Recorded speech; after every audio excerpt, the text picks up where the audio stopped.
आउज़ुबिल्लाहिमिनश्शैतानिर्रजीम बिस्मिल्लाहिर्रहमानिर्रहीम। नाज़रीन अस्सलाम वालेकुम। मैं आपका होस्ट शर्जील अब्बासी। नाज़रीन, पाकिस्तान बहुत ही पेचीदा किस्म की सूरत हाल से गुज़र रहा है और ये जो बात है ये 75 सालों से पाकिस्तान की आवाम को बताई जा रही है कि पाकिस्तान नाजुक सूरत हाल से गुज़र रहा है। पाकिस्तान को ये बात पाकिस्तान की आवाम जब सुनती है कि किस मोड़ से गुज़र रहा है तो हमें यही बताया जाता है कि पाकिस्तान बस बहुत ज़्यादा नाजुक मोड़ से गुज़र रहा है। जी नाज़रीन, मैं बात कर रहा हूँ पाकिस्तान का जो कौमी मसला है जिसको हम महंगाई का मसला कह सकते हैं। आज मैं आपके साथ शेयर करता हूँ कि आखिर वो मसला है क्या, वो महंगाई हमारे सामने आती किस तरह है और हम इसको किस तरह हम इसको निपटा सकते हैं, हम इसका एक सलूशन किस तरह निकाल सकते हैं। तो ये काफ़ी एक पेचीदा किस्म का मसला है जो कि पाकिस्तान की गरीब आवाम को फेस करना पड़ता है और ये काफ़ी लोगों की जानें भी निकल चुका है। जो बाप अपने बेटों को ख़ुद कत्ल करता है और ख़ुद भी कत्ल हो जाता है हर किस की वजह से, महंगाई की वजह से, जो कि पाकिस्तान का एक कौमी मसला बन चुका है। तो नाज़रीन, सबसे पहले मैं आपको बताता हूँ कि ये महंगाई की असल जो वजूहात है ये क्या है और हम इसको किस तरह हल कर सकते हैं, ये भी मैं आपको ज़रूर बताता चलूँगा। और गाइस, यहाँ पे जो मेरे सामने जो पहला मसला है जिसको मैंने तहकीकात की और जो कि मेरे एक नुक्ता नज़र से आया है वो है करप्शन, जो कि पाकिस्तान का सबसे बड़ा जिसको जुर्म मेरे ख़्याल से माना जाता है और लोग कर रहे भी हैं, उसको करप्शन कह सकता हूँ मैं। और ये करप्शन की वजूहात की बेस पे ही पाकिस्तान में जो महंगाई है ये बढ़ रही है गाइस। तो सबसे पहले नाज़रीन मैं आपको बताता चलूँ कि करप्शन जो है हर सियासतदान इस चीज़ में घुसा हुआ है। मैं ये नहीं कहता कि हर सियासतदान, कोई तीन या चार ही ऐसे होंगे जो मेरे ख्याल से करप्शन नहीं करते होंगे, वरना हर इंसान पाकिस्तान में इस वक्त करप्ट है गाइस। ये एक बहुत ही बड़ा मसला है जो कि ना किसी को पता चलता है। इधर कोई ईमानदार और कोई जिसको कहते हैं ईमान वाला बंदा, इस टाइम हम सब मुसलमान हैं लेकिन पक्का मुसलमान इस मुल्क में इस टाइम कोई नहीं है। करप्शन सबसे मेन मसला है और हमें इस चीज़ को हल करना पड़ेगा। ये अब हमारे हैंड में नहीं है, ये अब हम इंसानों को दिल में सोचना पड़ेगा, हम इंसानों को ही खुश होना पड़ेगा, थोड़ा बहुत हमें भी ईमानदार बनना पड़ेगा। तब जाके हमें ये करप्शन का ये जो माथा हमारे ऊपर लगा है, ये जो काली हमारी माथे पे लगी है कि करप्शन वाला बंदा है, ये हमें हटाना पड़ेगा, अपने आप को ईमानदार बनाना पड़ेगा। और ये अल्लाह को ही पता है और उस शख्स को ही पता है कि कौन ईमानदार है कौन नहीं है। तो दूसरा जो मेरे सामने जो एक मसला है ये है ब्लैक मार्केट। महंगाई की जो असल वजूहात ये हैं कि फ़ॉर एग्ज़ाम्पल मैं आपको देता हूँ, अगर चीनी 80 रुपए किलो है तो वही चीनी ब्लैक मार्केट में आप देखें जो चोरी करके नगज़ का माल करके ये आपको 40 रुपए किलो में भी मिलती है, 30 रुपए किलो में भी मिलती है। इसको कहते हैं ब्लैक मार्केटिंग। ये एक गैर मामूली सा धंधा है जो कि पाकिस्तान में मेरे ख़्याल से ये बैन है, और लेकिन फिर भी देखें लोग इस धंधे को किस तरह आम कर रहे हैं और इसकी वजह से लोग समझते हैं ये हमें सस्ता मिल रहा है, लेकिन ये पाकिस्तान की जो गवर्नमेंट है उसको काफ़ी ज़्यादा अफेक्ट कर रहा है, जिसकी वजह से ये महंगाई बढ़ रही है। ब्लैक मार्केटिंग की वजह से हमें इस चीज़ को सख्त से सख्त रोकना पड़ेगा। अगर ये चीज़ नहीं रुकती तो ब्लैक मार्केटिंग से तो महंगाई जो है वो आसमान ही छुएगी। अभी रिसेंटली मैंने अभी देखा है जो हमारे ईद के मौके पर, ईद उल फितर के मौके पर जो मुर्गी थी, मुर्गी का जो गोश्त है 800 से 1200 रुपये किलो पे वो चला गया है। और इसी तरह काफ़ी चीज़ें जिसको हम सब्ज़ियां कह सकते हैं और इस तरह के जितने भी आइटम्स हैं वो किस तरह महंगाई पे जा रहे हैं। और ये इसकी जो असल वजूहात है ये हम खुद ही हैं, हमारा अपना ईमान नहीं है। रमज़ानुल मुबारक के मंथ में भी हम इस तरह महंगाई करते हैं, हमें उस मंथ को हम अपना रोज़गार बना रहे हैं। ये एक अच्छी बात नहीं है और लोग समझ रहे हैं कि महंगाई बहुत है। वाकई महंगाई बहुत है, लेकिन ये इंसान जब तक आप अपने आप को ठीक नहीं करेंगे, आपके ऊपर इसी तरह के हुक्मरान मुसल्लत रहेंगे और इसी तरह आप महंगाई में पीछे चले जाएंगे। ये एक काफ़ी पेचीदा किस्म का मसला है जो कि तमाम इंसानों के लिए, तमाम पाकिस्तानियों को इसको हल करने की कोशिश करनी पड़ेगी। ना कोई एक इंसान इसको हल कर सकता है, ना कोई दो से तीन। ये आप एक कौम बन के इसको हल कर सकते हैं, लेकिन इस मसले के ऊपर कोई भी गौर नहीं करता, गौर व फिक्र नहीं करते।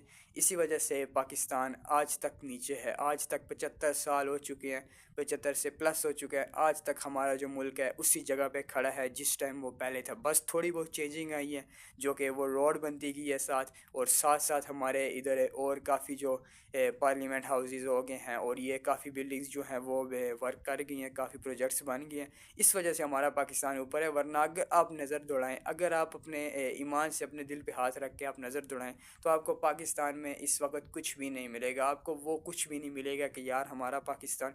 आप ख़ुद ही नोट कर सकते हैं 1947 में इंडिया भी आज़ाद हुआ था, पाकिस्तान भी आज़ाद हुआ था। तो सोचें इंडिया किधर है और पाकिस्तान किधर है, अब आप ख़ुद ही इसको आप एस्टीमेट लगा लें।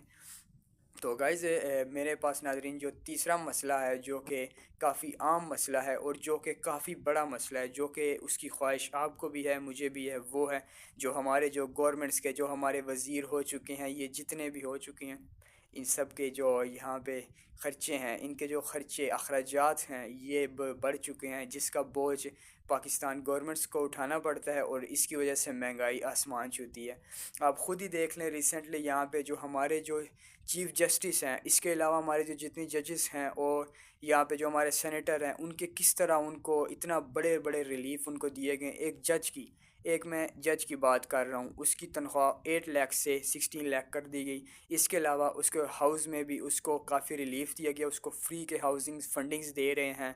और मैं कह सकता हूँ कि अभी रिसेंटली इस्लामाबाद की एक साइट पे, अब मैं नाम नहीं लूँगा, आप ख़ुद गूगल कर लें, इस्लामाबाद की एक साइट पे वहाँ पे एक पूरी एक किस्म की सोसाइटी बनाई गई है जो कि सुप्रीम कोर्ट ऑफ पाकिस्तान के मेंबर्स को यहाँ पे दी जा रही है, उनकी ये स्कीम है। अब ये किसका पैसा है, ये अवाम का पैसा है, उन पे लगना चाहिए, लेकिन उसकी वजह से यहाँ पे जो महंगाई है वो काफ़ी ज़्यादा बढ़ चुकी है।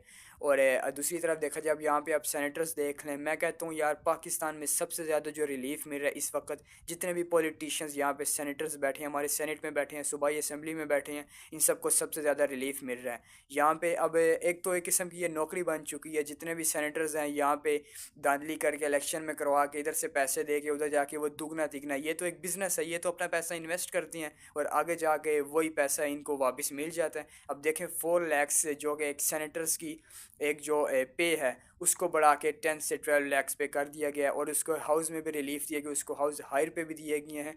और मैं कह शायद 1-1 लाख तक उसको हायर पे हाउस मिल रहा है, जो कि काफ़ी बुरा साबित कर सकता है, पाकिस्तान को ये काफ़ी अफेक्ट कर सकता है। इस लिहाज से अगर मैं देखूं तो रिसेंटली 2018 से लेके 2021 तक जिनकी गवर्नमेंट थी इमरान अहमद ख़ान नियाज़ी, उन्होंने इस चीज़ को काफ़ी बैक फुट पे रखा, मतलब जो अखराजात थे ये बिल्कुल कम करवा दिए। उस टाइम कोरोना का दौर भी था और काफ़ी बड़े बड़े मसाइल थे, लेकिन उस दौर में उन्होंने जितने भी अखराजात थे वो कम करवा दिए। अपना जो उनका अपना ज़ाती जो वज़ीर-ए-आज़म हाउस है, जो पीएम हाउस है, उसको भी बिल्कुल फ्री ऑफ कॉस्ट लोगों के लिए आना जाना का दिया, एक टिकट रख दिया। और इसके अलावा भी उन्होंने अपने घर का कोई काम नहीं, मतलब जिसको कहते हैं ना, जिसको गवर्नमेंट की जो फैसिलिटीज़ हासिल करना, वो उन्होंने ही हासिल की, वो उन्होंने बिल्कुल भी नहीं हासिल की। आज आप देखें हमारे जितने भी वज़ीर आला हैं, जब वो एक जगह से दूसरे जगह, अब देखें 2 किलोमीटर उन्हें सफ़र करना होता है, आगे उनके 19 गाड़ियाँ होती हैं, पीछे उनकी 19 गाड़ियाँ होती हैं, उन पे जैमर्स लगे होते हैं, उनके गार्ड्स होते हैं। अब आप खुद सोचें वो तो अपने मज़े में है, उनके लिए हम लड़ाई कर रहे हैं, लेकिन वो तो अपने मज़े में है। वो पेट्रोल का जो पैसा है वो किधर से आ रहा है, हमारे ख़जाने से जा रहा है। वो पैसे कौन दे रहा है, आप दे रहे हैं, मैं दे रहा हूँ। अब ये आप सोचें, इसकी वजह से महंगाई ज़्यादा बढ़ती है और लोग कहते हैं महंगाई।